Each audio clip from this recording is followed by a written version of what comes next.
Everyone, welcome to another episode of Jelly Renovations. Today we're just going to do a short video on how to do a little bit of silicone work, which we're going to complete on this kitchen splashback.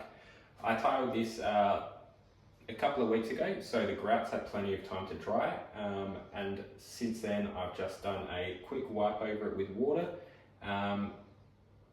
If you want to see how I did this herringbone splashback, look for future videos because I do have another laundry and I'll be doing the same pattern in there as well. So just quickly going over the tools that we're going to need. This is a DIY project, so we haven't gone and broken the bank with the tools that we've got. We've just got a cheap rag for cleaning up, Stanley knife blade, whatever's lying around. I prefer a pop stick over to do your final finish. We've got our silicone gun for application. The bathroom cleaner, it's just soapy water. As long as it's soapy water, it doesn't matter. I try to go for something that doesn't have a really stark color to it, just so it doesn't stain any of your grout lines, especially with this white grout. Silicone, I have picked a neutral cure silicone for this job, only because we have natural stone bench tops. If you go for an acidic based silicone, it will end up yellowing the stone, so the neutral core just prevents that from happening.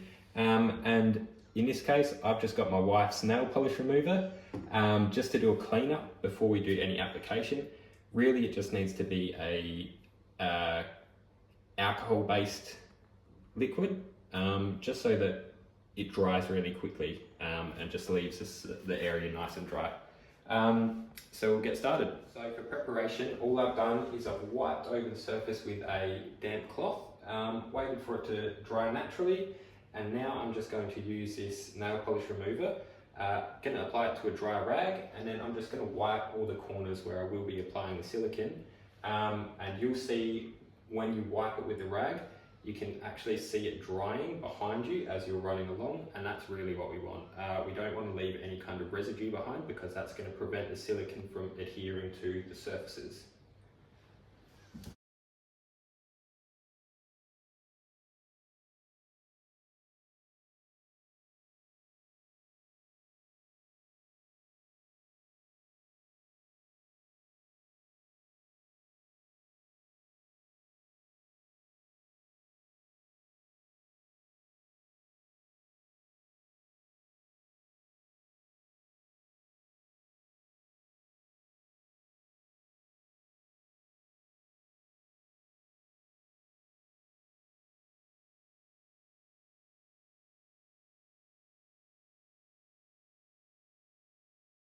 Okay, we're just going to cut the silicone nozzle tip. I kind of just guess it and then check it once I've done it. So what we're aiming to do is get the hole in the silicone nozzle to be the same kind of arc as what the end of the pop stick is. So if we hold it up like that, it's pretty similar. So I'm happy with that, so we'll go with that. If it's not big enough, it's best to go small to bigger, and if it's not big enough, you can always just take a little bit more off. And just keep changing the shape until it's similar to your cleanup tool.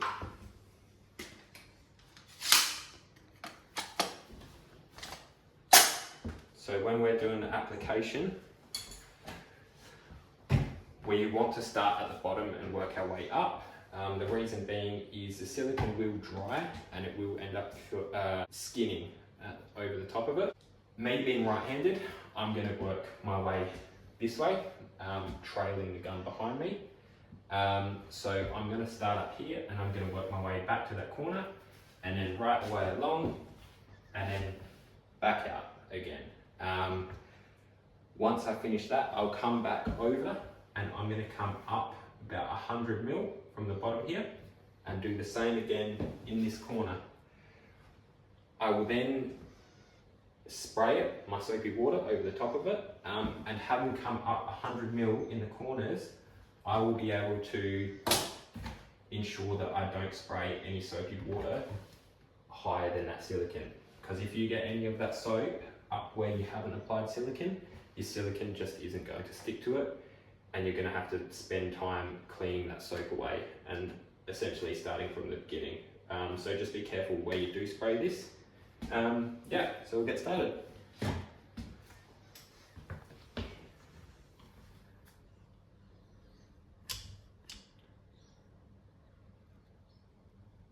When you're applying silicone, you can never put too much on,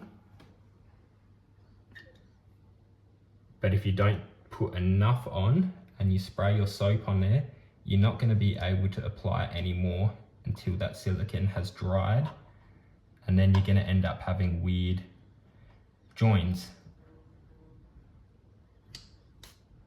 So I want to make sure that we are touching the silicone to both the bench top and to the tile face, especially in these grout lines as well.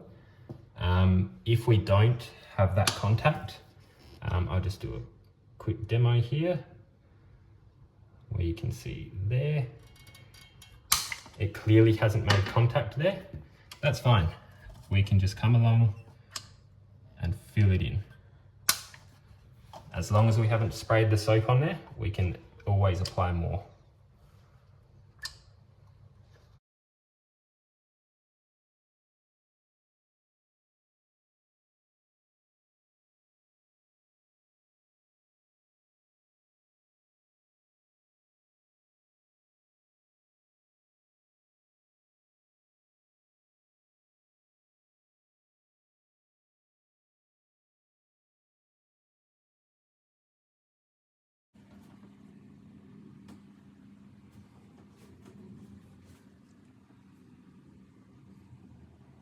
So before we spray our soap on, we're just going to do a quick check over the whole work and just make sure that we haven't missed any spots. Corners are terrible for me. I always mess up a little bit. You can see right there that there's no contact to the cupboard and a bit in the back there. So to fix this, all I'm going to do is spray my finger with a little bit of soap. And then I can push it in without the silicone sticking to my finger.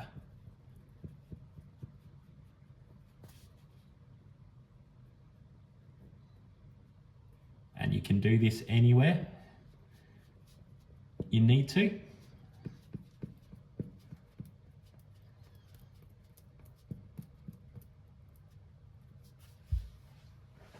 Now I'm just going to spray over the work, the fresh silicone with soapy water, making sure that we don't go any higher than what we've already done here. So we'll get that done now.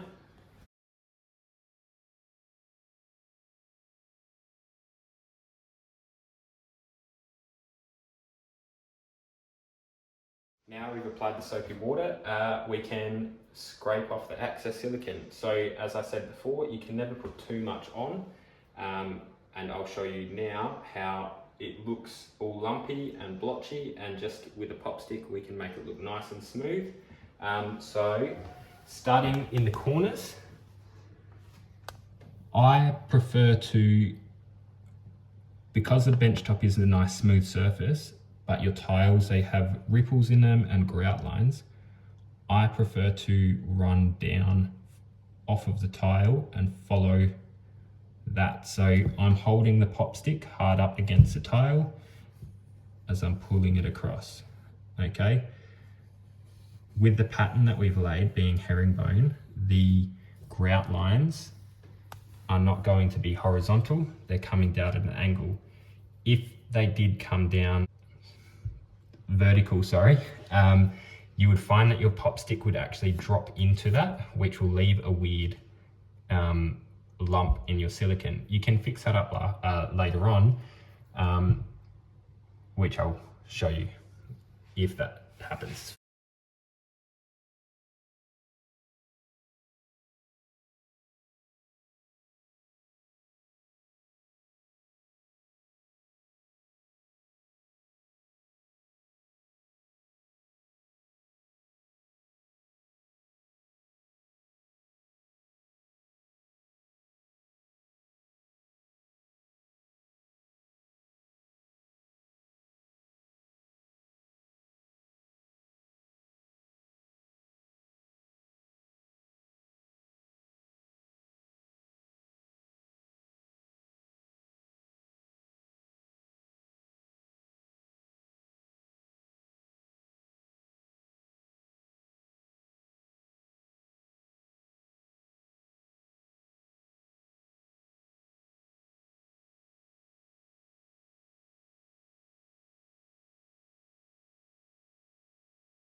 And here's the final product. So for this job, I used about 1.5 tubes of silicone. And this is all the wastage from it. Now, it may look like that's a lot of waste, and you're just throwing your silicone away, but if you don't, as I said, apply enough silicone the first time around, you're just going to end up redoing the job again. So use it, do it. You'll save yourself a lot of heartache in the future.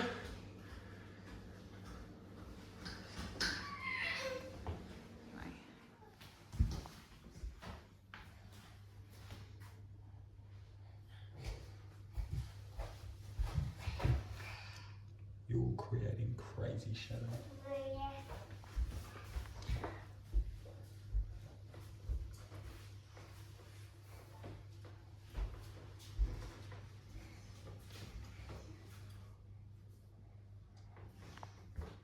Oh, actually, hang on. Stop.